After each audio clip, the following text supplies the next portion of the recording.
galėčiau net realybę, bet technologiją išlinkėti, nes ta tema yra tokia, kuri liečia kiekvienas mūsų šiandienos tema. Mes kiekvienas esame į ją pakviestas nuo pat krikšto iki pat nemirties, bet dar aukščiau, nes mirtis nėra galutinis taškas, tai yra slenkstis, kurį mes pereinam ir jis veda mums priartina prie Dievo. Ok, bet čia jau kažkaip antgamtiškai šneku, kažkokios staniški metodai. Šitą temą irgi yra tokia kontroversiška, nes dažniausiai, kai išgirstam tą žodį, kurį aš paskui pristatysiu, galvom visišką nesąmonę, kažkokią banalybę, nuvalkiotą, atgyvenę, kokius dar žodžius ateina, kokie žodžiai į galvą, kai išgirstat žodį šventas. Ką ir pavardinti? Jėzus. Man ateina seniau galvą kažkokie, asocijuodamas su kažkokias nuobodų žiauriai. Kas dar? Yra, ne? Nuobodų. Man žiauriai buvo nuobodų. Nuobodų, atgyvenę kažkokią nerealybę, visiškai nieko nesuprantu ir net nenoriu suprasti apie šitą temą nieko. Tai čia yra toks dalykas, kad kuo šventyn, to daugiau meninės trukdo, tai irgi, jeigu šitas temas nesuprantat, viskas okei, aš ją irgi dar tik dabar kapstau. Jeigu daug dalykų čia skambės visiškai nesuprantamai ir kebliai, viskas su tuo yra gerai, nes tai yra tikrai tokie dalykai, kurie nėra savami suprantami. Tai šiandien šnekėsiu apie tai, kas yra šventumas. Šventumas, ar jis yra pabėgimas nuo realybės, šventumas kaip misija, kas yra šventieji, šventumo kriterijai, šventų bendravimas, kaip šventumą išgyventi kasdienybėj ir refleksija ir praktika, kaip tai įmanoma. Tai va, šitoj skaidrį matot žiauriai gerą mymą, kurį dėjau. Tai va, čia parašyta fitting in now isn't worth being left out of heaven. Ir čia yra tas iš to filmo žodžiu. Pamatau, kaip geras mymas, ar ne? Man labai žiūrėjau patiko. Tai, kaip minėjau, tai šventumas. Tai yra galėjimas nuo pat krikšto sakyti Dievui, Dieve, aš noriu būti dar arčiau tavęs, aš noriu būti su tavim, tu norėjai, kad aš būčiau tavo, tu mane pakvietei šitą pasaulį, tu kūrei šitą pasaulį, dabar gali irgi užsimerkti. Ir tiesiog įsivaizdavai, gerai, ten bus kažkur Lietuva, ten bus kitų miestelis, ten bus tokia, matau, blondinė, o, blogai, čia visai ir gėlė, pasaulis būtų kitoks greitas. Tada ten kažkur Luką įsivaizduoji, ten kažkur Eimantą ir Dievas taip kūrė, žinai, pasaulį. Ir jis, kai kūrė pasaulį, blogio dar nebuvo. Blogio dar nebuvo, vadinasi, jis mus kiekvieną kūrė taip, kaip tam pačiam geriausiam įmanomam pasaulyje mes galėtume gyventi. Kažkaip jau pavijotumėte, ne? Nes šita mintis tokia yra gili, jie reikia irgi laiko. Ir Dievas neįsivaizdavo šitą dabar esančią pasaulį, bet kiekvieną iš mūsų. Kiekvieną iš mūsų pakvietė būti jame ir vaidinti jame savo rolę. Ką tai reiškia?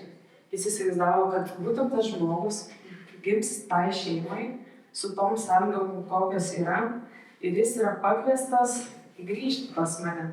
Mes per nuodėmę išėjom iš to, yra pasakyta, iš Edeno sodo, bet iš to gėrio, per nuodėmę mes išėjom ir mes esame pakviečiami grįžti atgal pas savo Dievą, kuris mus sukūrė. Čia buvo autokurso, kas buvo, jau žino tą, kad jis mus išgelbėjo, mums nesigelia atgal pas Dievą dėl nuodėmės, kuriomis netekom. Tai mes esame kviečiami grįžti pas jį į jo sukurtą tą buveinę, gėrą buveinę. Tai mes tiesiog, tas kelias ir yra mūsų gyvenimas. Mes visą gyvenimą ir ačiū, kad pagalvojat. Žodžiu, mes per visą savo gyvenimą tiesiog esame kviečiami grįžti pas Dievą. Ką? Kažkas sakė? Mes buvom sukurti amžinybei, iš meilės ir meilei. Per nuodėmę mes iš ten išėjom, Bet Dievas mus kviečia vėl ten grįžti ir tas visas kelias vadinasi šventumas siekimas. Tada baigiam paskaitą. Tai kas yra šventumas? Tai yra visiškai paprastas gyvenimas siekiant grįžti atgal pas Dievą. Dabar taip, kodėl vadinasi šventumas? Realiai visi tie žmonės, kurie yra dangui, jie yra šventieji. Visi. Nors mes žinom ten keletą tūkstančių, gal mes nežinom keletas tūkstančių, bet egzistuoja jau keletas tūkstančių patvirtintų šventųjų, bažnyčios patvirtintų šventųjų, kurie mums žinom, padarė mums žinomų stebuklų, jeigu mes pasigūglintume, mes rastume. Bet egzistuoja šventieji, kurie net nėra pripažinti šventaisiais. Tai tarkim gali būti kažkokia jūsų močiutė, jūsų kaimynė iš mažo kaimelio, kur jūs sakot, šventas žmogus, žinot, kaip tą sako, kai miečiai ir ten, nežinau, miestiečiai sako, toks šventas žmogus buvo, gaila, kad mirė, bet iš tikrųjų visiškai negaila, nes jis gyvena tam, kad artėtų atgal pas Dievą, ne? Jis gyvena, kad grįžtų pas jį. Tai kiekvienas žmogus mes esame kviečiami į tą buvimą su Dievu, tą pilną buvimą su Dievu. Tie žmonės, kurie, kodėl ta paminės yra paskelbti šventaisiais? Miršta mano močiutė ir baigiu minėti šventuoju. Todėl, dėl paprasto dalyko, kad tos dokumentus supildyti tiesiog kainuoja pinigų. Numiršta močiutė ir dabar neims kiekvienas tipo įrodinėti, kad jinai buvo šventa, bet jeigu, tarkim, žiauriai buvo visiems įtaką darantys žmogus, vedė visus arčiau gerumo, kvietė atsiversti arba kvietė daryti gerus darbus, tada gali būti, kad ta bendruomenė sakys, tarkim, aš jums galvoju kokį pavyzdį, tarkim, dabar pasikvietė Joną Mykolą, ne? Labai akivaizdu, nes jisai šiandien važiuoja į Vilnių, į tokį strateginį žodžių susitikimą, nesvarbu, bet šiandien dabar neaktualu, ir jis tarkim dabar papuola į avariją. Papuola į avariją ir miršta. Mykolas miršta, tarkim, Mykolas nemiršta, dalykai jam, bet jis nemiršta. Ir įsivaizduokit, mes tada sakom, bet koks geras žmogus buvo, kodėl jis turėjo mirti? Mykolas toks geras žmogus, jis jam padarė įtaką, realiai kiekvieną iš mūsų. Yra mane tiek pakalbinęs, yra man tokių gerų patarimų davęs, mes kiekvienas tai kaip sakom, eis, bet tai gal jis šventųjų šventas, gal jis ir dangui sėdi. Tai sakom, tarkim, tai gal jeigu jis šventas, tai mes galime paprašyti, kad jis padarys stebuklą. Nes šventųjų paskelbimas priklauso nuo to, kiek jis numiręs padaro stebuklų. Žinot, šitą faktą ar ne? Tarkim, jeigu padarai vieną stebuklą po mirties, tave paskelbė palaimintuoju, jeigu padarai 2 stebuklus, šventuoju. Ir tarkim, gerai, ko mes Mykolo galėtume paprašyti? Esat pastebėję, pavyzdžiui, bažnyčiai, kaip būna šitoj skaitį matote. Paveikslas, šalia jo būna toks rėmas ir kokie nors, nežinau, metaliniai visokie, kaip jie vadinasi, tai jie botai, bet kaip pasakyti, jie yra botai, bet įsivaizduokit, nežinau, kaip sidabrinė segelė, įsivaizduoja širdies formos, rankovė, ranka būna, visokių formų būna. Ir, žodžiu, tai reiškia, kad ten buvo tas paveikslas nuo šventojo. Ir, žinot, švankutės būna, ir kokia dėžutė, jėsti pinigą. Tai būna, kad žmonės prieina, ir, pavyzdžiui, negeras, geras paveikslas. Ir prieiti prie paveikslo, įmeti, gal nemesti pinigų, niekad gali nebūtų, kad mes gali mesti pinigų. Žodžiu, medžiate, sakai, Marija, išgydyti mano koją, kur, tarkim, važiuojame, kažko susitraumavo, man dabar labai reikia, kad, tarkim, grėsimo operaciją ir aš nenoriu kuruoti ir išgydyti. Ir aš taip, kiekvieną dieną medžiuos, ir tarkim, staiga išgyja tą koją. Ir aš galiu pasakyti, atsitiktinumas, ačiū, man nedaryti, jau pavadėjo patikuojame. Ir aš meldžiausi to išgydimo ir tada aš galiu prie to paveikslo pridėti tą sidabrinį. Kaip jūs prašėte ženkliuką, nežinau, ar esate matę. Skaidriai yra, bet... Ką? Tai išsiuodas. To bandau. To bandau nupiešti, kas nori nupiešti, Dainis Brelis. Jie buvo įdomi pamatyti nupiešti. Ir tipo, gerai. Vaikas studijuoja juvelyrika, tai tikrai moka sidabrinę koją nupiešti. Koja? Ei, čia išsitrina šį kartą. Čia buvo pasirinkimo. Padėk, saugai, padėk. Tu čia terminas. Tada krokodilius.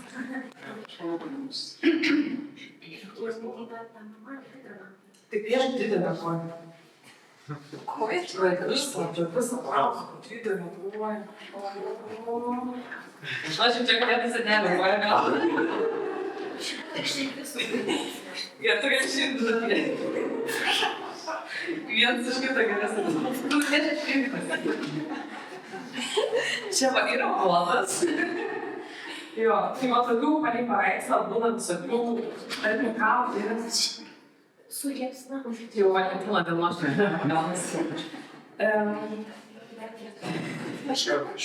Gerai, supratau, ačiū, Vyglė. Tai va, tai miršta Mykolas, ar ne? Grįžtam. Mykolas miręs. Mes sakom, gerai, ką jis darė geriausia? Nu, jisai padėjo jaunimui, padėjo studentams, ugdė studentų bendruomenę ir tikrai padarė ne vieną gerą darbą, ne? Ir tarkim sako, Mykolai, mums dabar biški, nežinau, kažkas saugumas atėjo, praeisą žodžiu, nieko nebesuprantam, kaip čia ką daryti. Užtark pas Dievą, jeigu tu esi darbui, prašau, užtark pas Dievą, padaryk stebuklą, kad atsigautų studentų bendruomenė, kad vėl į antrą kursą ateitų daug žmonių, kad suras lektorius, nebeturi pinigų, tarkim, įsivaizduok visas blogiausias sąlygas ir tada sakom, ei, Mykolai, užtark. Ir tada po kurio laiko žiūriu, išsprogsta, žinai, sielovada ir ei, sprogo sielovada, sveikas grįžę. Bet ne, mes galim prisiminti, kad mes merginas mylimui ir tikėjomės, kad jis galbūt dabar yra darbui. Ir jis staiga paklausia, mes tą galim nueiti į parapiją savo ir užfiksuoti. Sakom, ei, mes pažiūrėjom tokį Mykolą, jis mums visiems palietė širdį, mūsų gyvenimus pakeitė. Nu kažkiek, gal daugiau mažiau, ne? Bet mes manom, kad jis į dangui, ar mes galim kažką dėl to padaryti. Jie sakys, gerai, ką jis gali padaryti. Ir tada prasideda, žinot, kaip teisme tyrimai būna, taip ir bažnyčia turi savo teismą, kur ieško liudininkų. Gerai, tipo, Nida, ką tu žinai apie Mykolą? Jokūbai, ką tu žinai apie Mykolą? Ir visų parodymus surenka, kad išsiaiškinti, ar tikrai jis galėtų būti šventas. Tai va čia taip oficialiai skelbiami šventieji, bet neoficialiai yra daug šventųjų ir mes jų net nežinom. Bet mes galime įsivaizduoti, tarkim, tikrai buvo geras žmogus jūsų močiutė ir jūs galite pabandyti melsti, ei, gal tu pas Dievą močiutę užtark, žinai, gal jis skaistykloj, tada melštis už jos patekimą į dangų. Tai va, gerai, kaip mes to galim siekti? Kaip ir minėjau, tai mes esame per krikštą, tą kviečiame, sakyt, Viešpatie, noriu būti arčiau tavęs, nežinau, ką tai reiškia, bet tu man parodai, jeigu jūs norite. Antras dalykas, tai gyventi santykį su Dievu kasdienybėj. Per maldą, tarkim ryte, dieną, vakare. Per sakramentus, per kurios, per vieną iš jų yra literaliai Jėzus. Galite į tos, koks tai yra sakramentas? Komunija. Komunija, Eucharistija, taip. Tai per tą sakramentą Jėzus fiziniu būdu ateina pas mus. Čia yra, ir galite suprasti, čia yra tikrai labai sunkiai suprantamas dalykas, bet čia reikia tikėjimo, žodžiu. Melskit, kad duotų Dievas išminties ir galbūt pavyks suprasti. Tai per sakramentus ir per Dievo buvimą darbuose, santykiuose ir sprendimuose. Tarkim, rytoj turiu pokalbį su mama. Noriu kažką pasakyti tokio rimto, ko niekada nesakėte. Mama man, tarkim, žiūri spaudėjo, kai ir tiesiog galvoju, bet aš iškart pratrūksiu. Jinai tiesiog pažiūrės į mane to savo kvailų žvilgsnio, pavardys sakys, aš negaliu Dievą, aš negaliu net artintis prie jos, nes aš jaučiu, kad jinai mane, tarkim, žiūri, dirgina. Būna tokių santykių, žinot, šeimose, su draugais, kur tiesiog žinot, kad iškart užsiplėksit, iš karto bus skaudu abiems ir nieko gero tai neveda. Galima sakyti, Dieve, tu žinai, kad aš nieko blogo tam žmogui neveikiu ir prašau laiminti tą pokalbį, kad tiesiog nebūtų to kažkokio įžeidinėjimo, bet būtų toks ramus pokalbis, kokio tu norėtum. Toks, kad būtų tiesiog iš širdies. tiesiog pasakykit taip Jėzui ir pamatysit, kaip tai įvyks jūsų gyvenime. Aš galiu duoti konkretų pavyzdį. Noriu paklausti, ar jums su kuo jums asocijuojasi kūčios? Sofa. Kalbančiais gyvūnais. Su kalbančiais gyvūnais. Bendrystė gal. Bendrystė. Maistas. Maistas. Sofa. Ar paminėsit kažkas tą, kur aš noriu pasakyti, ar ne? Jėzus gyvenimas. Jėzus, ką aš dar noriu pasakyti? Piemenėlių mišios. Piemenėlių šeima. Šeima. Na, aš dar palauksiu, gal kažkam irgi kažkas realiai kils su manimi. Maistas. Taip, visi šitie gražūs dalykai, bet ar kažkam kūčios asocijuojasi su belekokiais varniais šeimoje? Būna. Nes tas stalas atsiranda ne iš nieko, ten reikia visą dieną prie jo dirbti. Ir ten belekiek reikia išsiriekti, išsišūkot, pradedant nuo pirkinių sąrašų sudarimo mėnesį prieš. Jau mama rašo lapkričio pabaiga, gal norėsit gaminti kažką kūčiam? Jo, norėsit, nenorėsiu, aš negrįžti. Ne, aš negrįžti, bet, tipo, visą laiką nesinori ten būti toks, aš nenoriu tų kūčių, tiesiog peršokam į kalėdas ir man bus gerai, kur jau viskas pagaminti, jau geriau tiesiog užsisakom kažką, nežinau, telšiuose nėra balta, tai negalima užsisakyti, aš iš telšių. Tai bet galima nusipirkti iš anksto žodžių užsišaldinti, kad tik nereikėtų bendrauti per tas kūčias gaminant maistą. Ir žodžiu, visą laiką būna varniai, mes 4 vaikai šeimoje, tai 4 vaikų varniai būna. Ir žodžiu, vieną kartą per kūčias sesė taip spyra broliui, kad susilaužė pirštą. Ir jį iš karto priimamai važiuoti. Tai žodžiu, ant tieko kūčias geras, ar ne? Ir aš vienas kūčias tiesiog nusprendžiau, aš nebūsiu virtuvėj, aš tiesiog eisiu į savo kambarį ir aš melsiuosi už savo šeimą. Ir aš tokia neinu ir aš meldžiuos. Aš tiesiog labai nieko nedarau, tiesiog pabandysiu, bet eksperimentą padarysiu. Tiesiog melsiuosi šitą šeimą. Ir labai mama, labai tėtė, tipo tokia paprasta mandelė, bet aš ten nekelsiu kojas ir aš tiesiog melsiuosi. Ir aš girdžiu, kad nieko negirdžiu. Jokio garso iš virtuvės. Kas čia? Čia tipo jau užsižudė, žinai visi. Kas čia vyksta? Ir tada, vakarienę. Ateina vakarienę. Ateicinta, kur tu dėl visą dieną buvai? Nežinau, nepastebėt nieko. Aš gal aš buvau po pykčio prieš duris, kad nieks nesipyko. Dar mama sako, žinai, kad nieks nesusipyko per kūčias. Aš tokia, aišku. Galit sakyti, kad aš kalčiausia, kad manęs nebuvo, dėl to nebuvo pykčių, bet per visą dieną niekas nesusipyko. Tiesiog, kaip tai šis įmanoma, kad ten savus skardynės visą laiką būna. Tai pabandykit, nežinau, tiesiog eksperimento būdu, pabandykit, Dievą laimėti šitą pokalbį, šitą laiką, atostogas, nežinau, man draugas irgi visą laiką sako, aš važiuoju į atostogas ir grįžtu pavargus labiau negu pailsėjęs, nes visais reikia išsipykti. Tai va, tai pabandykit, bet dar pradėt, o tą Excelio lentelę, aš to įspirsiu tą poką, nes man tas turtas valstybinis, bet pabandykit sakyti, Dievo laimėt, man ir tą Excelį padėk supildyti, tiesiog paprastuose dalykuose. Trečias, jeigu žymitas, trečias yra mylinti. Konkrečiai ir mažose dalykuose. Tarkim, esat pastebėję, kad kantrūs žmonės, kurie moka atleisti, yra ištikimi, kuria broliškumą ir neša meilę ten, kur jos nėra, jie tiesiog atrodo kitaip. Tiesiog gali pasakyti, jis tikrai atrodo kitaip. Atrodo fiziškai paprastas žmogus, praeit gatvėj, bet kažkas tokio, tiesiog jis veikia kitaip. Tai konkrečiuose dalykuose, per kantrybę, per, nežinau, nesistumdymą, per Black Friday, per kažkokį nenužiūrėjimą, per tiesiog tą duorybių išgyvenimą, per tą kantrybę, atleidimą, tiesiog taip žmogus matosi. Tai tas yra šventumas. Tiesiog darymas dalykų su meile ten, kur jos galbūt net neįmanoma rasti. Tai va. Ketvirtas, sutinkant, kad ne visa neteisybė bus ištaisyta čia ir dabar. Mums kartais atrodo, kad kai Dievas pasako, aš esu teisingas, aš esu gailestingas, kad jis va čia dabar įvykdys tą neteisingumą. Dieve, va čia dabar, man reikia teisybės čia, aš nieko nežinau, tu sakai, kad tu esi teisingas, dabar įvykdyk čia teisingumą. Bet šventumas yra sutikimas, kad Dievas nėra kaprizų Dievas, jisai nedaro taip.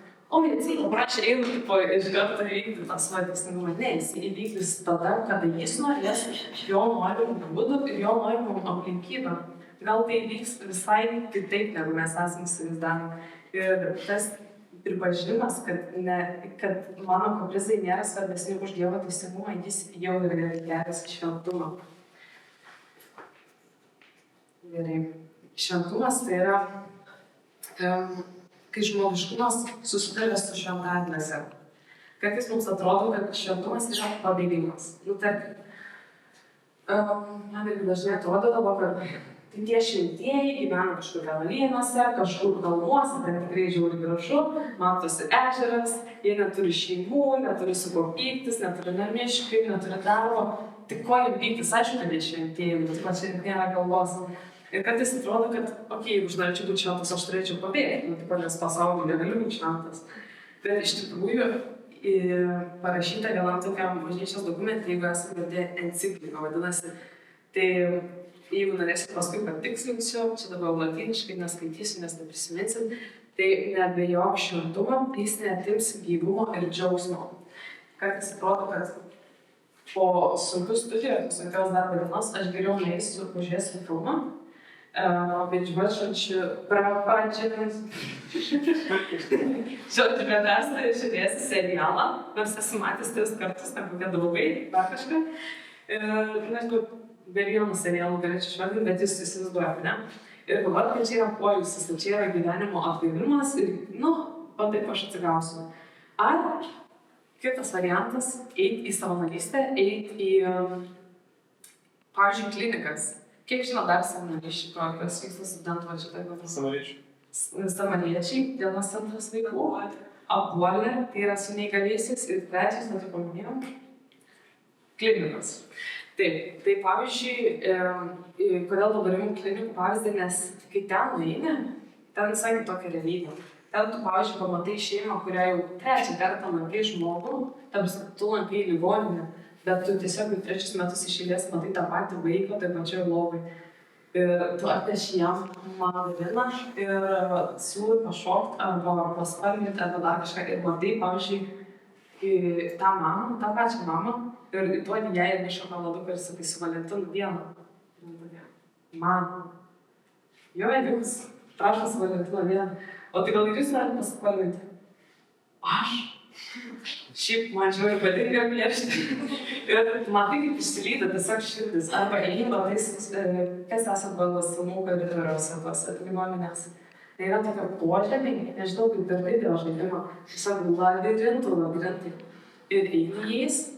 Ir, pavyzdžiui, matai tos darbuotojus, kurie tiesiog, kaip aš nežinau, iš filmų, žinau, tie personažai, kurių nieks nepastebi. Kurie tiesiog plaža kažkokią, nežinau, lovą, kažkokias statytinės medžiagas, aš nežinau, bet jie atrodo kaip NPC. Kažkas egzistuoja, bet nieks neaišku, ar iš vis egzistuoja. Ir tokiam, sakai, su Valentino dieną, aš žinau, galėtumis toksai. Man! Taip jums, manys niekad nėra dovanojų šokoladuką ir vos nenaino toks, tiesiog pamatai, kad jo širdis tiesiog per sekundę pasikeitė ir tada grįžęs namo klausai. Aš norėjau serialą pažiūrėti ir gavau tiesiog pliūpsnį meilės, kurio visiškai nesitikėjau. Ir tada gali klausti, tai kas teikia daugiau to gyvenimo? Kas teikia daugiau gyvenimo? Ar susikoncentravimas į save?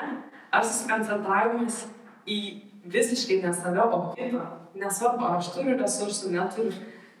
Aišku, jeigu visiškai neturit resursų, gal reiktų pailsėti, bet kiekvienas atvejis yra skirtingas.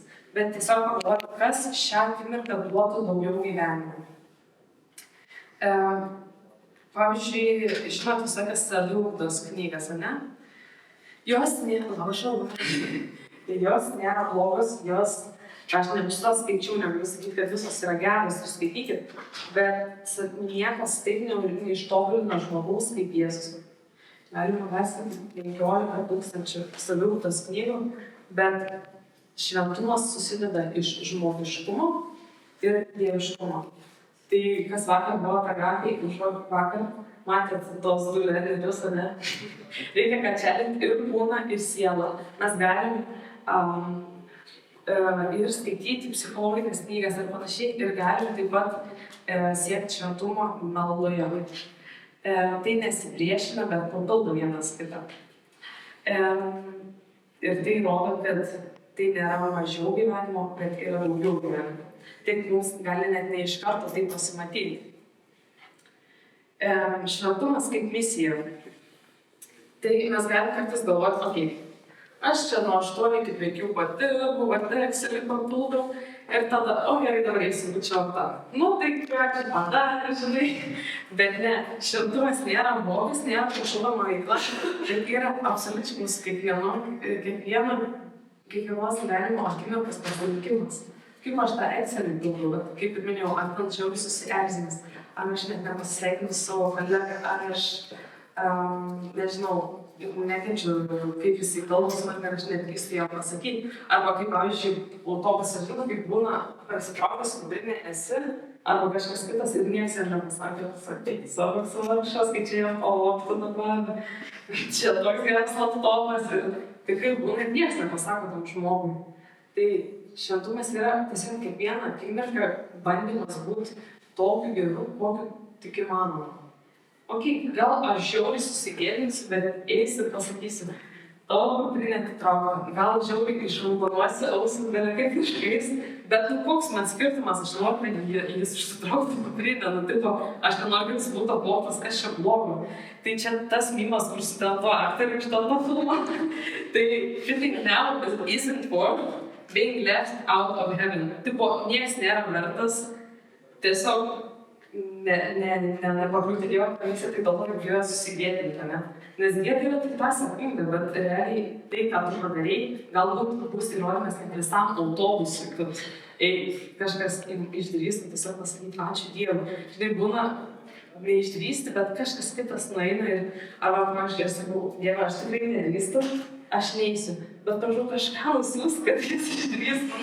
Tai manau, kažkas kitas tai padaro, aš menčiuosiu už tą žmogų, tiesiog aš nenoriu būti traukti šitą situaciją. Čia gali būti jeigu planas buvo, jeigu tikrai negalit. Ar, nežinau, kažkoks Jonas merginai pasikėlės ir niekas nepasako, žinai, tau, pasitauk, žinai. Tai šitas išlipimas iš to susigūžimo, kad aš svarbiausias, aš nenoriu bėdos, geriau nevėskit manęs, jis nevada į didžiausią meilę, gali tą sekundę. Tai va, bet irgi kitą kartą sako, tai aš geriau, dabar jaučiu kvietimą tiesiog pasimelsti, kad tiesiog kaip į koplyčią, atsisėdė, čia švenčiausias minties ir girdi, kad ten tavo draugai ir ten, kažkas vyksta, matai, ten, nežinau, verkia, kažkaip, man neįdomu, aš dabar meldžiuosi, netrukdykit man, žinai.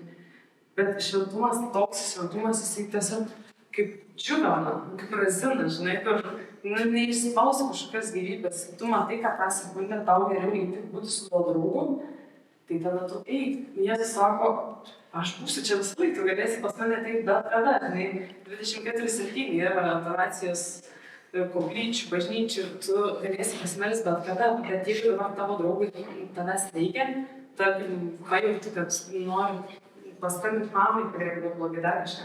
Tai tu geriau paskambinti mamai, nes būsi, kad taip dvasinė razina. Tokia Dievas jaučiu irgi nemėgsta, jis mėgsta saldžias, vynuoges. Ir dabar pačiai burnai išdžiūrų.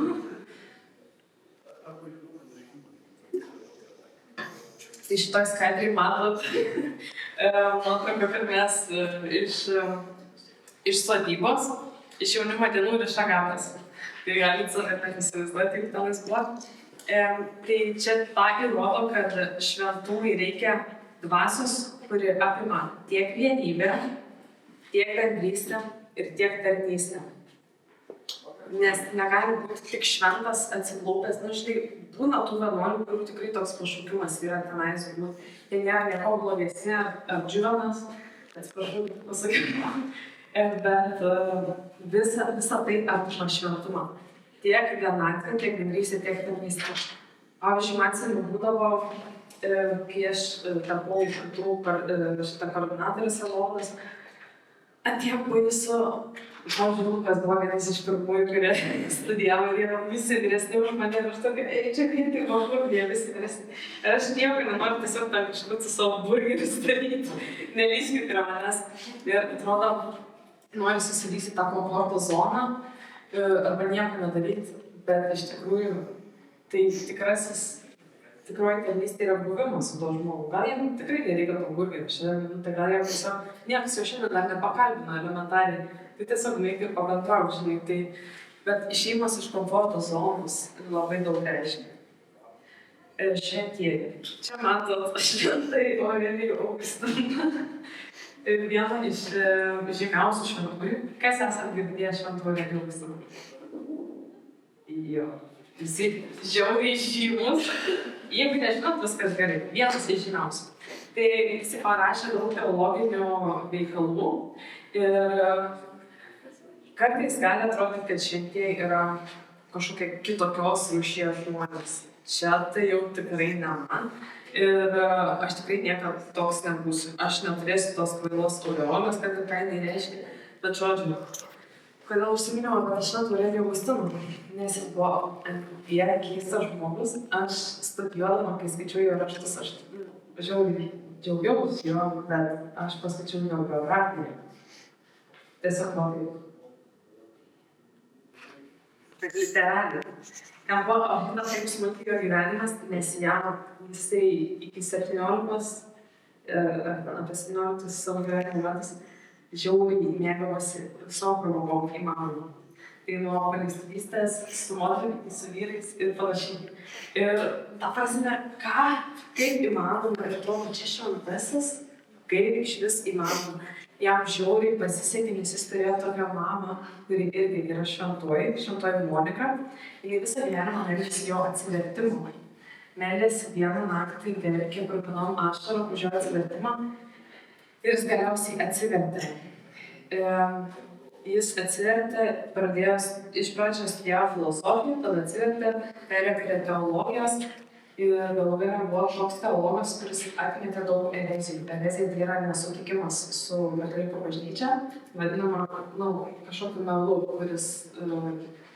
kurį reikia, atmušti, tai jis atmušinėjo tos melus, kurie susikaupė per amžius. Tai va, tai jis parašė daug teologinių veikalų ir tapo kunigu, paskui tapo vyskupu. Ir tada tapo šventuoju ir bažnyčios tėvu. Bažnyčios tėvai tai yra tiek iš jų net patys šventieji. Mokosi, remiasi ir iki pat šių dienų prašo jų užtarimo. Tai net jeigu ir tokie tapo šventais, tai tada aš nežinau. Taip, šventieji nebuvo kitokios rūšies, bet jie buvo perkeisti Kristuje. Ką tai reiškia? Jie leido Dievui juos mylėti. Jie sako, Dieve, aš esu belia kaip prisidėdęs. Aš kažkoks nesąmonės visą gyvenimą dariau, arba tiesiog galbūt aš nieko nedariau. Gal aš sėdėjau visą dieną ant sofos, visą savo gyvenimą, aš įstojau ten, kur tėvai norėjo, arba ten iš visur niekas nenorėjo. Norėjau tiesiog praleisti savo kažkokius studijų metus, nes reikėjo. Ir gal tiesiog buvau toksai nonšalant visą savo gyvenimą. Bet dabar aš noriu, kad tu tiesiog parodytum man tą versiją, kokią tu mane sukūrei. Ir Dieve, atsiprašau, bet dabar galėjau daryti mano gyvenimą, ką noriu. Tai jie buvo nepaliaujamai atsidavę meiliai, kuri ėjo iš Dievo. Jie sako, Dieve, tu mylėk. Aš darysiu, ką noriu, bet aš jau viskas. Nebenoriu tų nesąmonų, tu pasirink mane. Ir jie nuolat atsivertinėjo. Būna taip, kad galvojau, kad atsiversti čia gal vieną kartą gyvenimą, aš atsiverčiu. Atsiprašau, aš šiandien vaikščiu, to reikia tiek, kai ne tą kamerą. Stovi vargšas. Tai būna, kad vieną kartą atsiverti ir sakai, aš jau atsiverčiu čia visam gyvenimui, bet po metų krizė ir viskas. Tai nieko blogo, nėra krizės. Jos tiesiog yra Dievo parodymas, kad gal dar nori šituo keliu eiti. Tarkim, būna, kad išmeta iš darbo. Dieve, kur tavo tas teisingumas, kurį tu žadėjai? Bet gal Dievas nori parodyti, kad egzistuoja dar kažkoks darbas, apie kurį tu net nesvajoji, net nebūtų važiavęs CV banko, jeigu aš nebūčiau šitos sąlygos nesudaręs. Tai visą laiką būti atviriems tai naujoviai. Jie buvo žmonės, tai kaip ir minėjau, bent jau ryte, dieną ir vakare. Ir priėmė kryžių ir liko meilėje. Ką reiškia priimti kryžių? Tai yra priimti tą savo kančią, kurios esu. Gal aš esu, tarkim, iki ausų įsimylėjęs ir aš sakau, neįmanoma, kodėl tu Dieve mane dabar apleidai tokai, bet man nemalonioji situacijoje ir gal aš esu ant tiek pažeidžiamas ir aš dabar negaliu net normaliai dirbti. Aš esu išblaškytas ir kodėl tu šitą leidai. Bet tarkim, gali būti visai kitokių situacijų, bet tai yra tos situacijos priėmimas ir pasakymas Dievui. Vat, kaip minėjau pradžiai, aš aukoju šitą vargą, aš aukoju šitą jaudulį, šitą nerimą, aukoju už bet ką, už savo kaimyną, už močiutę, už bendradarbį, už ką tik tais nori. Aš, pavyzdžiui, prieš šitą mokymą žiauriai stresavau. Ir kaip pastebėjot, šiandien turim skaitės, bet čia dar nėra blogiausias. Aš šitam jau labai ramiai reaguoju, dėl to, kad aš stresavau nuo šeštadienį. Aš jau šeštadienį darbą dirbau nuo 10 iki 9 valandų, darydamas tas skaitės. Bet žodžiu, buvo tai, kad aš tiesiog sėdėjau darbę. Ir pirmą valandą dienos kaip atsidaro duris, aš sakai, šeštadienį darbą kažkas įeina į galvą. Sako, tai darboholikai, ta prasme, kažkokie nesąmonė. Gerai, dariau tada tą mokymą, tai 8 valandą vakaro įeina direktorius. Kažką ten padirbti. Tai ką jūs čia veikėt? Ir, žodžiu, tai dariau tas skaidės, bet paskui sako Mykolas, aš nebūsiu mokymą. Šarūnas sakė, aš tai su paralams. Dar kažkas, tiesiog kaupėsi tie visi negalėjimai kažkokie, ateinu čia į pietų biblioteką, viskas normaliai. 2 kartus šitą Kristina klausė Mykolai, ar užrezervavai monitoringą? Tai užrezervavau. Aš paklausiu Mykolai, ar užrezervavai? Jo, jau Kristina klausė, pažiūrėk, va, juodam valdą užrezervavau. Va, oranžinę monitoringą. Parodėjau. Ateinam. Ne, kažkoks ten, nežinau, kas ten vyksta, iki 9 vakarų. Ką? Tai va šitą tai skaitės neveikia man čia jau mažiausias siurprizas, nes kiekvieną kryžių aš sakau, Dieve, gerai, aš čia už šitą nerimą, bet aš aukoju dėl tų žmonių, kurie ateis šį vakarą. Dėl kiekvieno iš jūsų.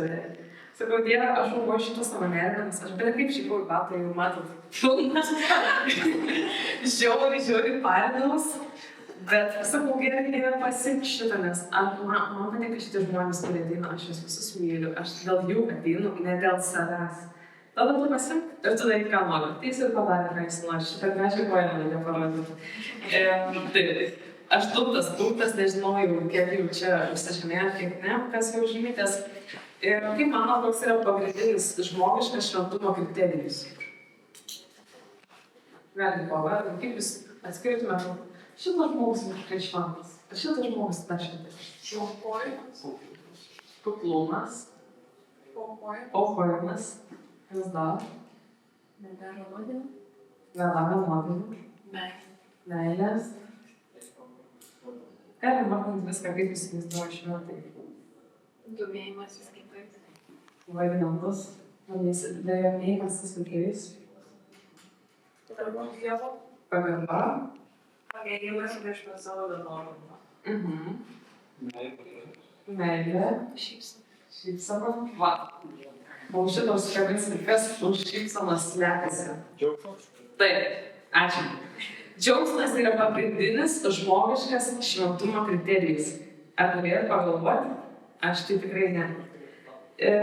Skaitėlį matot kunigą Petrą. Kunigas Petras, kas pažįsta kunigą Petrą? Tiesiog pakelkit, kas nepažįsta kunigą Petrą, tai jums paprašiau. Taip. Kunigas Petras yra toks kunigas iš Barcelonos. Jisai 18, pilnametystė Lietuvoje. Jis 18 metų gyvena jau Lietuvoje. Ir jis, nežinau, jis tiesiog dabar praeis savo. Tu filmuoji, jis į visur vaikšto, taip. Lyg jis būtų tipo asas, aš visur bosas, ir aš tokia, kaip jis taip visur eina, tipo, nežinau, pas rektorius, visos universitetuose, pas prezidentus, pas dar kažką, visur turi vieną sieną, tiesiog kaip bosas ir visur fiesta. Kur organizatas, ten fiesta, tatras fiesta, tatras fiesta, tatras jo visas gyvenimas toks. Ir aš kai pradėjau dirbti su juo, aš jo pagausiu, kai jis neturės tos fiestos. Ir tikrai kviesi, ar žmogus galvoja, kad tikrai nusiims tą savo kaukę, ir aš pamatysiu jį piktą, ir neserzinantį. Jūs žinokit, per 7 metus nenusiimė tos kaukės. Tiesiog jos viena. Tas džiaugsmas sklinda iš vidaus, bet iš to vidaus, kuris yra viršuj. Iš to vieniško supratimo, kad aš esu mylimas Dievo vaikas. Jis eina taip, ne taip kaip Putinas taip eina, ne? Nes pas jį tikrai nėra tos meilės ir Dievo. Jį galėtų būti, jis ją priimtų. Bet pas jį yra ta meilė, kuris žino, kad aš esu mylimas Dievo vaikas. Koks man skirtumas, ar šis yra 6-1, ar 6. Jeigu aš esu su Dievo meilė ir dėl Dievo darbų, tai man nesvarbu. Tipo, aš esu kažkokiu, būna, kad nedrįsiu, ten sako, eik paprašyt saldainį. Ir jis man turi tokių pratybų per visą gyvenimą, man eik paprašyt. Kodėl aš turiu prašyti saldainį, eik paprašyt. Gerai, eisiu. Gal gali duoti saldainį. Žinot, kaip yra socialiniai eksperimentai, kuris visą laiką taip bando laužyti. Ir jeigu bus čia lėjus, jums kažką pasakys padaryti, jis tai darys dėl to, kad bando pralaužti kiekviename tą pajautimą. Tu esi mylimas ir tau nereikia nieko bijoti. Kam bijoti šitam pasauliui, jeigu tu tiesiog žinai, kad tu esi mylimas. Tai priimti challenge'us, iš gerų žmonių, iš blogų nežinau. Ar rimkit, bet tiesiog kasdienybėj pabandykit, sakau, mes savo tą iššūkį pasakyti kažkam, pavyzdžiui, pastebėt, kad, nežinau, kubrinę, traudaką, lekas. Tai tiesiog duokit savo tos challenge'us, nes mums nereikia bijoti, nes mes esame mylimi. Esame pastebėję, kad yra jūrų žmonės ir prie jų eiti nesinori. Pavyzdžiui, turiu tokį pažįstamą, kad žinau, kad kai aš prieisiu, jis sakys, kaip blogai išsimatuoja, kiek atsiskaitimų jį liko, kaip susilaiko su mama, kokia blogai jis dėstytoja, kaip daro vadovė, iš visus yra. Ir tiesiog atrodo, aš geriau gal eisiu nusikalbėti. Aš tiesiog nenoriu to negatyvo, nes tai atima gyvybę. Tai vadinasi, opozicija to yra džiaugsmas ir gyvybės davimas. Mums norisi būti prie žmonių, su kuriais linksma, mums norisi į darbus, kuriuos linksma, mums norisi džiaugsmo. Bet kai mes atrasim tą džiaugsmą, kuris yra dieviškas, mums ten būti norėsis nuolat. Nes tas buvimas negatyvume mus išsunkia, o buvimas džiaugsme mums duoda galimybę. Atsimenat, kaip Mykolas kalbėjo apie Zoją gyvybę, Zoją paauglystę, kad tai yra gyvybės davimas. Tai būtent tai mums dažniausiai atrodo, kad vaisingumas yra susijęs tik su vyru ir moterim ir atvirumu gyvybei, bet vaisingumas yra kur kas daugiau. Mes galim duoti viens kitam gyvybę, vien kalbėdami viens su kitu. Mes galim duoti gyvybę nekalbėdami, būdami vienas šalia kito, tarkim, kad ir tyloj. Ir tas vaisingumas per tą tarnystę, buvimą su kitu yra žymiai svarbesnis. Gal stipriai pasakyta, aš žymiai svarbesnis už tą fizinę gyvybę, bet nežinau, bet tai yra lygiai vertas gal gyvybės davimas. Nes fizinis vaikas yra akivaizdus tas gyvybės perteikimas, bet neakivaizdus tas yra dvasinis gyvybės davimas. Tai tu jauti, kad tu prisipildai, būdamas su žmogum, perskaitęs tą knygą, kuri parašyta su meile kažkokio žmogaus, tu pajauti, kad tu prisipildai visas gyvybės. Čia yra tokia, šitą tai tikrai norisi parodyti. Išimsiu aš tau uždaryti. Taip, nenešiu. Šitas kamera aparatas. Paauglystėje man labai įsiminė. Žodžiu, čia kaip mes taikėm. Man seniau ikonos, man seniau ikonos, nežinau, kas yra ikona, kas nežinau, ką tai gyventi. O kas žino, tada paaiškinti. Tai yra maždaug, atrodo, auksiniai nuspalvintas kažkoks paveikslas, bizantinių kažkokiu neaiškiu pavadinimu laikotarpiu, nutapytas ir net nenutapytas, o išrašytas. Ir toks dalykas, kuris vaizduoja kažkokį šventąjį ar šventąją. Ir tai atrodo taip gyvybinga ir nesuprantama. Bet šitas man paauglystėj pramušo, nes čia buvo parašyta, čia gal esate filmę, tam radau kažkur, jo, man vaikystėje dar buvo tokie dalykai, jūs irgi gal nežinau. Tai čia yra žmogus su dredais, žmogus su dažytais, plyčiotais plaukais, afroamerikietis. Yra mergina dryžuota plius karelė kipono, yra mėlynais plaukais, aš tuo metu turėjau trumpus mėlynus plaukus. Yra žmogus su tatuiruotėm, yra užsikačiavęs, su koduku vaikinas. Ta prasme, visi tie, kokius mes realiai galite matyti pradžiai per šitą 15 aukštą. Ta prasme, realiai, visur sėdėdami įdami galėtume matyti tuos žmonės ir čia buvo parašyta ateities šventieji. Gal, mes nežinau, bet gal ateity taip atrodys simfonas. Ta prasme, žmogus su tatuškė. Aš turiu 4 tatuškės ir kažkas sako, jūs atradizmas kažką čia. Bet realiai nuo to metu man taip susišvietė, tai ką aš dar daug nepateksiu. Ne, tipo gili tema, bet ne šiam kartui, bet atrodo, kiekvienas gali būti šventuoju ir taip atrodys ateities simfonas. Jeigu, aišku, jeigu tą padarys stebuklų ir jau bus įrodytų, bet esmė, kad visi gali būti šventieji, net jeigu ir jie įrodytų. Tai va, man čia buvo game changeris, gal ir jums. Ir per visų šventųjų dieną, jeigu mes susilovo, bet čia organizavom tokią mažą grupelę, likau ir toks buvo pratimas irgi, jeigu norėsi pasidaryti namuose kažką, tipo ant lapo nubrėžti savo veidą ir tarkim įsivaizduoti, kas būtų tie jūsų simboliai, kurie, tarkim, žinot, kaip šventieji, čia skaidrės ir matys.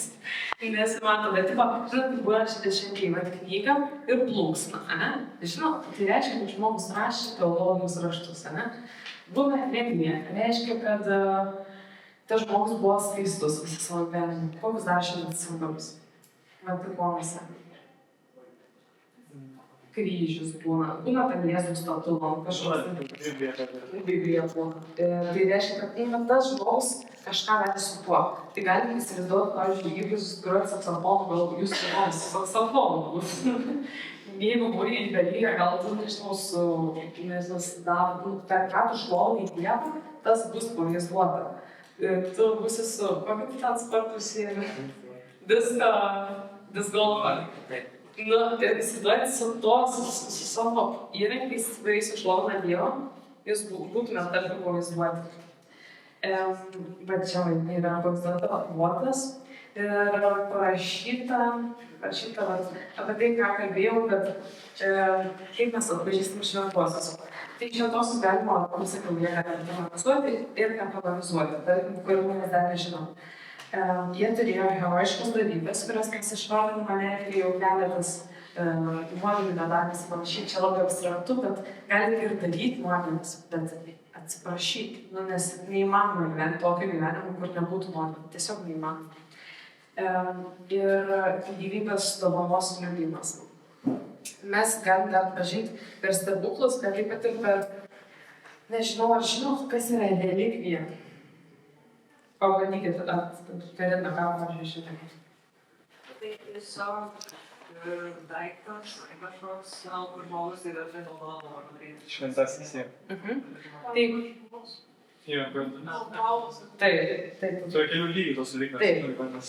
Yra kelių lygių religijos, jas dabar tiek daug nesigilins, bet kame esmė, kad religija, jeigu esame matę, pavyzdžiui, būna kaip, žinote, Eucharistija tam tokiam auksiniam, tai atrodo panašiai kartais, tai ten vadinasi religija.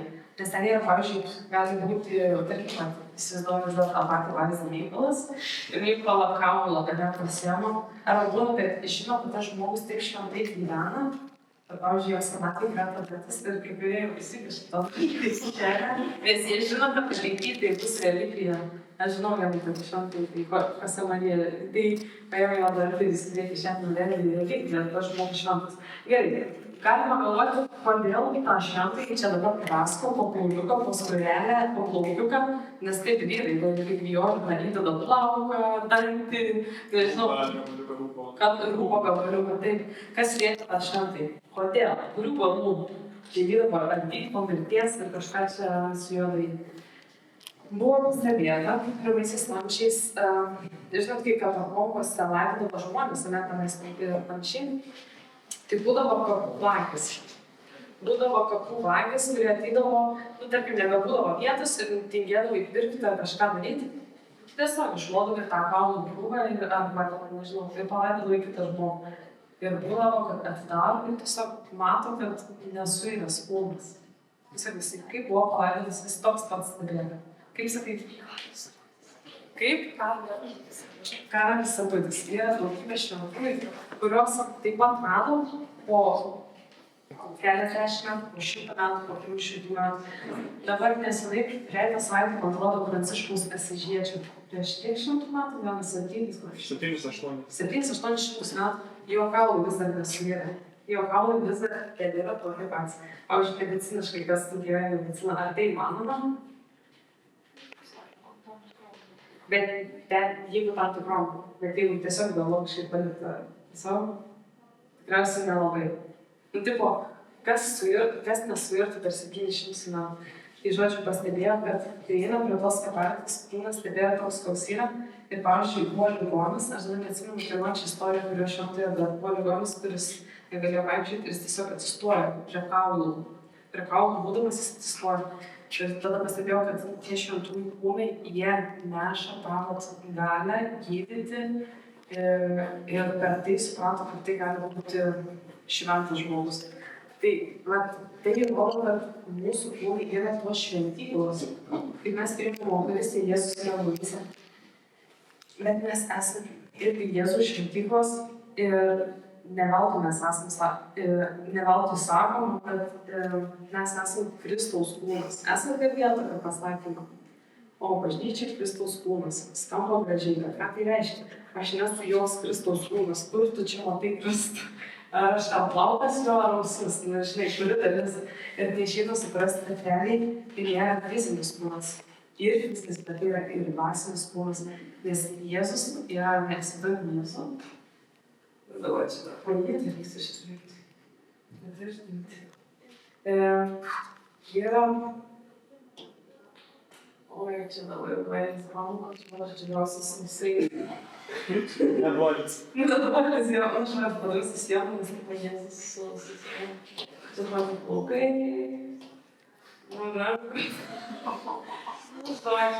Aš labai mėgstu viešti, aš dabar tiesiog noriu tiesiog perteikti. Tai žodžiu, įsivaizduokim. Čia yra mirtis, ane? Čia yra... Kas toksai? Krikštas. Ačiū, kad padėjai, nepadėjai. Krikštas net su Loma.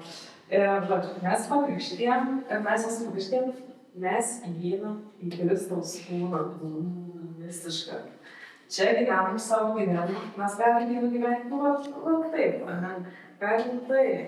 Dievas mūsų nekviečia vidutinišką gyvenimą, kviečia vis labiau kirti. Mes gyvenam savo gyvenimą.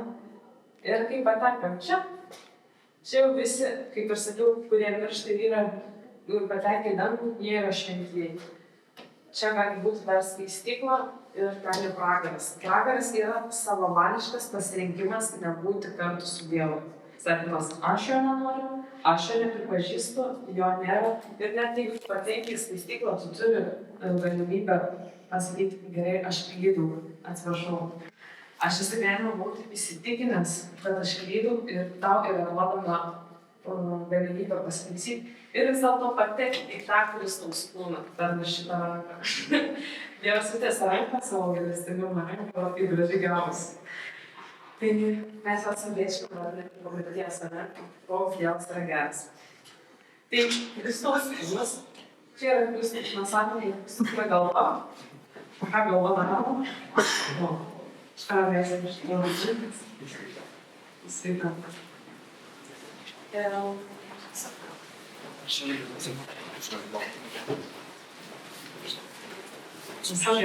kas nori.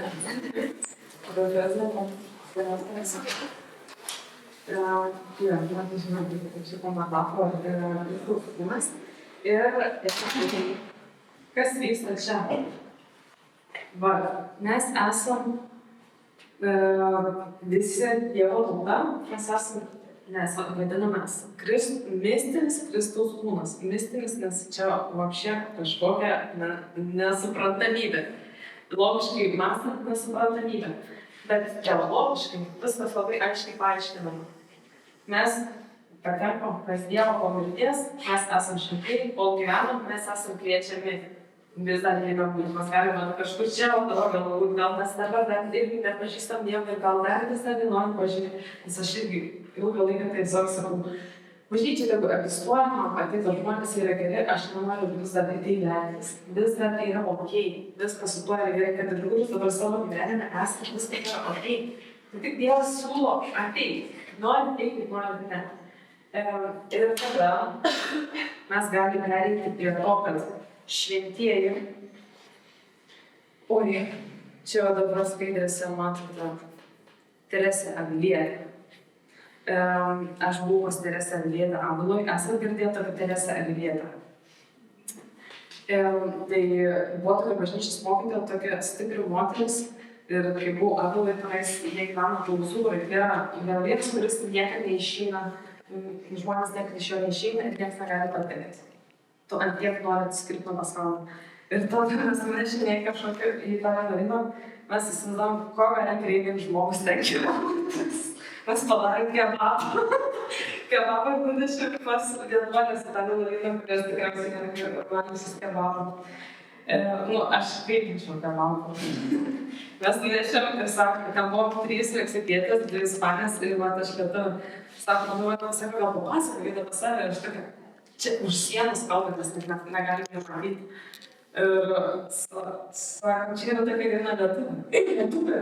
Sakau, ką gali vienuolė gyvenant visą gyvenimą tarp kitų sienų žinoti apie Lietuvą.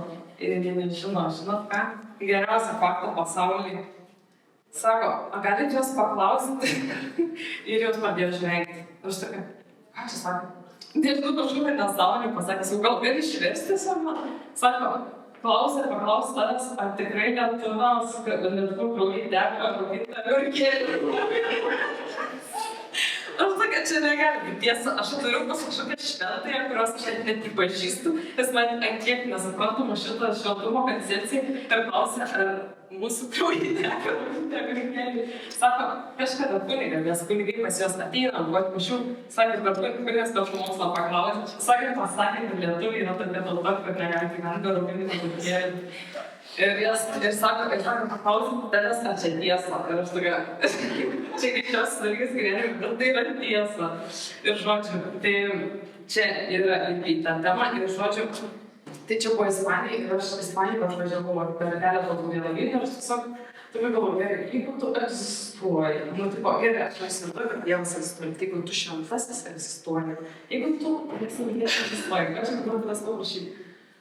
Aš turiu pasimėgauti, nežinau, mano mama. Aš turiu tu prašai, kad nes jis jau yra ten. Jis jau yra Kristaus tam kūne, kuris jau čia yra. Va čia dangus ir čia yra mistinis Kristaus kūnas. Ir jie čia regi Dievo veidas į veidą. Ir realiai yra, kaip tu norėtumai pas tėtį prašyti, kad slibau ir gal aišku paskaitą Dievą. Ir tada, bet žinai, kad tėtis yra griežtas, tu neini pas mamą ir yra jo realiai antra pusė. Ir sakai, mama, gal galiu paprašyti tėčio, kad man išleisti pas mamą. Čia yra realiai, kas yra šventųjų bendravimas. Tu sakai, Teresė Avilietė, gal galiu užduoti pas Dievą, nes tu jau ten esi. Tu esi peržengęs šitą liniją. Ir gal tu gali paprašyti Dievo. Ir čia yra šventųjų bendravimas. Kažkaip suprantam, ar ten? Daugmaž, ne? Ir mes kaip tik ir vieną yra čiupumą Prancūzijai per TZ buvom. Tai kas atsimena, ten buvo scenis prie tokio Žodžiu, čia skaidrės amato, tai visą laiką. Tenais buvo tavo parapijos Robertas Paulėnas.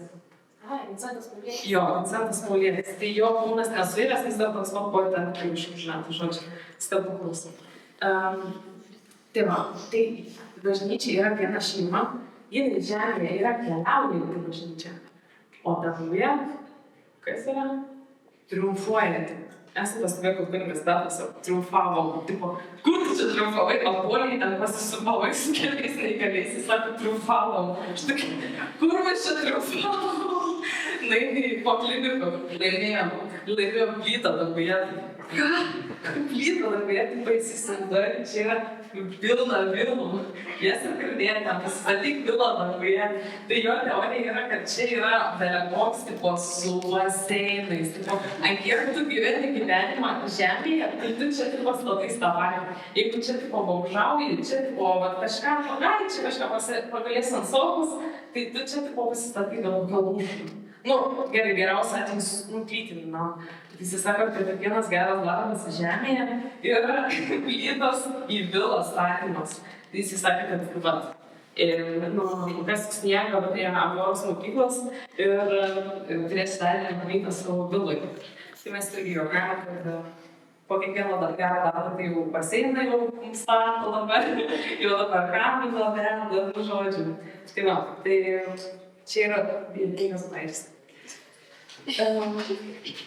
Gerai. Čia labai įsijaučiau, man žiūrėjau, kad čia man mėgstamiausia. Žodžiu, čia buvo tas vienas, gal praneštum šalūnę, Anglija šalūnės. Kristina gal. Čia yra istorija apie mano du mėgstamiausius šventuosius, po kuriuo aš visiškai pakeičiau savo požiūrį į šventuosius. Tai per Fiat programą prieš porą metų, tai buvo galima žiūrėti filmą ir aš žiūrėti filmą, aš taip noriu žiūrėti filmą, aš negaliu, bet o jeigu pažiūrėčiau apie kažką matyti, gal įmanoma, tai pasačyti. Aš sakau, jo išsirinksiu patį įdomiausią kanalą, tą vadinasi krikščioniškai filmai, LT. Kas yra nepamūriu? Aš nekeičiau tokių krikščioniškų filmų, man atrodo, kad tai tragedija kažkokia.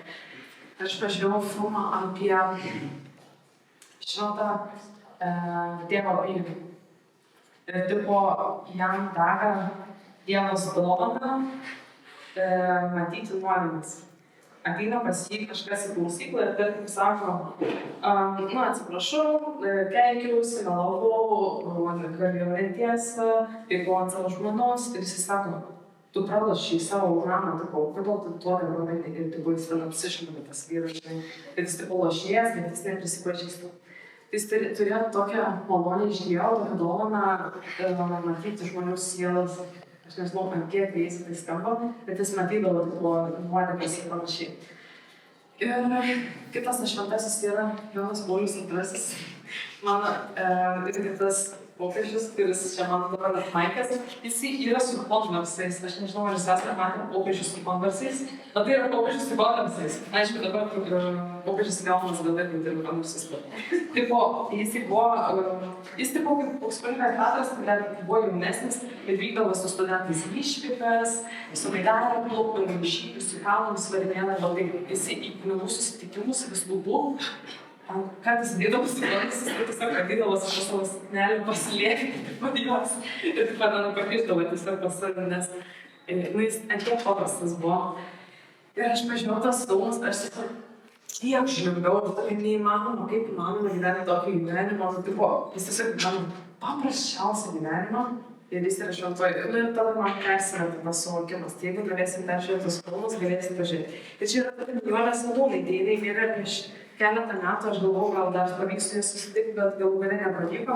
Man jinai įtaką padarė, kai tiesiog irgi per LRT niekad nežiūrėtų nedėtų tipo tų dokumentikų, bet pažiūrėjau ir tipo jinai buvo kovoja prieš Rusų okupaciją ir ją kankino visokiausiais būdais, bet ją nenorėjo iš karto žudyti. Sako, tau būtų per lengva vertis, nes jį erzindavo tos kariai, sako, nužudyk mane, sako, čia man ekspresas į dangų.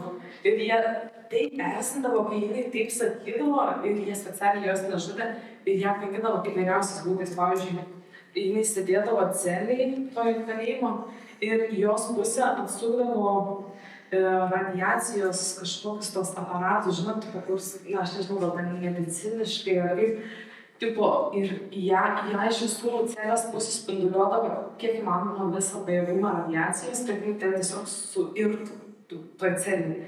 Ir jinai vis tiek išvydo po to, ėjo pas gydytoją ir tada gydytoja niekada žinojo, kad jinai ten, kad ją taip kalbino ir sako, iš Černobylio branduolinio dabar parėjęs, sako, kodėl, sako, pas jūs kiekis kartus maksimumo radiacijos kiekis kūne, sako, jūs neturėtumėt dabar būti gyvo. Ir po ją tiek kankino, bet jinai mirė galbūt savo mirtį, bet čia yra vienas, man atrodo, iš stebuklų, tai man atrodo, jinai galbūt bus šventoji, kad po jie visi siejasi. Žodžiu, tas tėvas Pijus, jis buvo vienuolis. Ir tas Jonas Paulius II, žodžiu, eidavo pas jį pasišnekėti. Nu, tipo dabar, ne? Nežinau, žinot, dvasios palydėtojai, kur padeda eiti tikėjimo keliu, tai jis pas jį nuvarydavo į Italiją tiesiog pasikalbėti. Ir tėvas Pijus žinojo, kad Jonui Pauliui II labai svarbu Lietuva, nes jo mama buvo lietuviškų šaknų. Ir sako, žinai, kai sutiksi lietuvius, pasakyk, kad jokia tauta neturi tiek šventųjų kankinių kaip Lietuva. Bus pasaulyje kažkokie neramumai, kai kurios tautos bus nusiaubtos ir sunaikintos, bet jeigu lietuviai kasdieną prašys savo šventųjų kankinių užtarimo, Lietuva išliks. To prasme, tas žmogus, kuris nuodėmes matė, jisai niekad nebuvo Lietuvoje greičiausiai. Ir jis sako, pasakyk lietuviams. Ir tada jis susitiko su Tanijolė Sadūnaitė ir sako, mano tėvas Pijus sakė, kad Lietuva turi daugiausia šventųjų kankinių.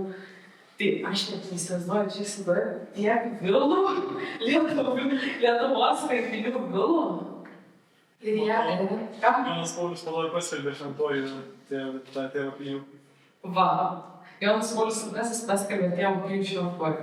Tai ant kiek yra viskas susiję, ta prasme, ta moteris, jinai visą gyvenimą buvo ginama, visokių vieną naktį.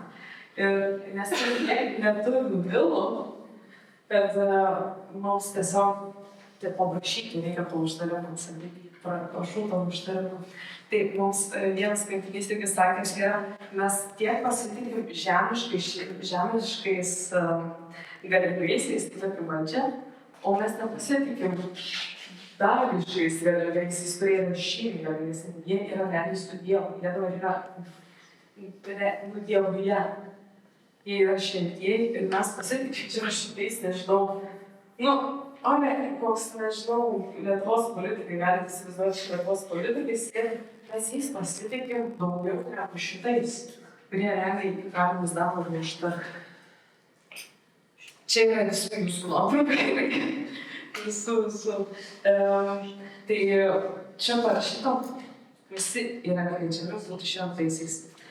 Tai šventųjų kelias yra skirtas visiems, tai yra prašyti Dievo, kad parodytų jums, kaip galite gyventi savo gyvenimą kuo įmanoma geriau, per maldą, per kryžių, kuris subrandina tą meilę. Tarkim, gali atrodo, išbandymai, neteisybė, vidinės kovos.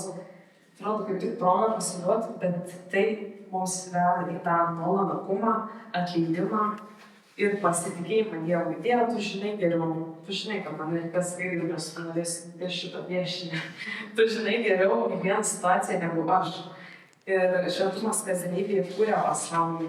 Maldai darbas susijungia, rutina tampa mums pagalba prašyti bendrauti su Dievu. Pasaulis šventėja, o vaisiai yra džiaugsmas ir ištvermė. Tai apsimoka visai, ne? Čia yra klausimynas, kurį reikia žinotumėt, ką jūs manote šventumą. Galėsi persist. Toksai Opus-Dei kūrėjas Šventasis Chosė Marija sako, šventasis yra nusidėjėlis, kuris nenustoja bandyti. mums gali atrodyti, o, subuvau viskas. Šventumas nebūna. Bet šventasis yra tas, kuris bando, eina, bando, eina. Šventasis yra tas, kuris niekada nenustoja daryti. Yra žiauri daug pagundų nustoti kažką daryti gerą, nes atsidarim kiekvieną dieną. Važiuoju gerą norėjau ir vis tiek kažką čia sudėjau. Kaip įmanoma taip gyventi? Žinau, gal pasakyti, norėjau kaip geriau, gausi kaip visada. Ai, nedarysiu ir užsikniskit ir nežinau, norisi tiesiog užsidaryti ir šitiek man vis ir tai reikia. Bet tai yra labai lengva pasakyti. Bet šventumo kelias yra tas, kur eini per tą savęs atidavimą ir per tą kryžių, kuris realiai yra kelias į gyvenimą. Kas iš jūsų manot, kad perfekcionizmas yra, kad šventumas yra perfekcionizmas? Nemanot. Tai gali būti klaidingas mąstymas, bet jūs nemąstot klaidingai. Tai galima galvoti, kad šitie yra vieni perfekcionistai, kurie viską nori daryti gerai. Bet jie realiai daro kažką, kad patiktų Dievui, ir jeigu feilina, jie reflektuoja. Jie reflektuoja per maldą. Ryte sako, Viešpatie, aš noriu mylėti tave ten, kur man sunkiausia. Čia viskas sutelpa į 5 minutės per dieną. Pradžia. Viešpatie, noriu tave mylėti ten, kur sunkiausia. Dieną. Paklausti tavęs, aš dabar esu baimiai ar baimiai. Ar šiaip kaip nori kaip bosas, kaip Dievo vaikas, ar aš šiaip kaip tiesiog susigūžęs, kuris bijo pasakyti prie užtrauktuką, žinai, kubitas. Ir trečia, vakare 3 punktai. Kur pasirinkau meilę, kur nuo meilės pabėgau ir koks būtų žingsnis rytoj mylėti labiau. Tai realiai čia viskas susijęs su nuodėme, nes nuodėmė yra pabėgimas nuo meilės. Aš pabėgau nuo tos situacijos, kur aš jaučiau, kad galėjau mylėti labiau. Ir išpažintis yra niekas kitas, kaip atėjimas prie Jėzaus ir sakymas. Aš atsiprašau, Jėzau, kad aš tavęs mylėjau taip, kaip galėjau. Atsiprašau, kad sukuruodavau iki 4 nakties, nes tiesiog negalėjau paleisti telefoną iš rankos.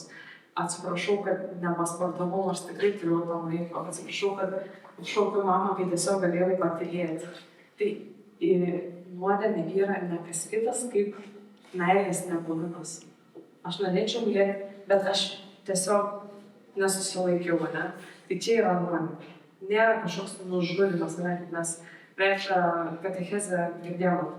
Ne tai, kad fiziškai nužudai žmogų, bet ir neteikti gyvybės, jau tai yra. Pavyzdžiui, galėjau pasakyti komplimentą ir nepasakiau, ir pasakiau pamžiai. Aš irgi tokią turiu, nežinau, pamatyti kažkokią pačią gražią, ne, ar mašiną ir sakai, aš irgi norėčiau pamastyti, aš dar geresnę turiu. Tai meilės nebuvimas ten, kur tu galėjai ją duoti, yra nuodėmė. Gal vaikų, kad aš prabūdavau? Taip, ir vėl ryte 1 minutę. Viešpatie, noriu mylėti ten, kur sunkiausia.